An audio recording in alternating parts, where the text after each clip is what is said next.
స్థితప్రజ్ఞ లక్షణాలు. మనస్సులోని అన్ని కోరికలను విడిచినవాడు, ఆత్మలో తృప్తి పొందినవాడు స్థితప్రజ్ఞుడు. దుఃఖంలో కలత చెందని, సుఖంలో ఆసక్తి లేనివాడే ముని. శుభాశుభాలలో ఆకర్షణ ద్వేషాలు లేనివాడు జ్ఞాని. తాబేలు అవయవాలను లోపలికి తీసుకున్నట్లుగా ఇంద్రియాలను నియంత్రించేవాడు స్థితప్రజ్ఞుడు. విషయాలపై ధ్యానం వల్ల ఆసక్తి, ఆసక్తి వల్ల కామం, కామం వల్ల క్రోధం పుడతాయి. క్రోధం వల్ల మోహం, మోహం వల్ల స్మృతి భ్రంశం, దానివల్ల బుద్ధినాశనం. ఆసక్తి ద్వేషాల్లేని నియంత్రిత ఇంద్రియాలవాడు ప్రశాంతిని పొందుతాడు. అశాంతుడికి జ్ఞానం లేదు, జ్ఞానం లేనివాడికి శాంతి లేదు, శాంతి లేనివాడికి సుఖం లేదు. నదులు సముద్రంలో కలిసినా సముద్రం స్థిరంగా ఉండినట్లు కోరికలు వచ్చినా కలత చెందనివాడు శాంతిని పొందుతాడు.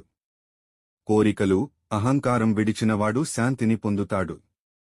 ఇదే బ్రాహ్మీ స్థితి. దీనిని పొందినవాడు మోహపడడు. మరణ సమయంలో దీనిలో స్థితి చెందితే బ్రహ్మానందాన్ని పొందుతాడు. End of Chapter 2, Chapter 3 coming soon. Thank for watching. స్థితప్రజ్ఞ లక్షణాలు.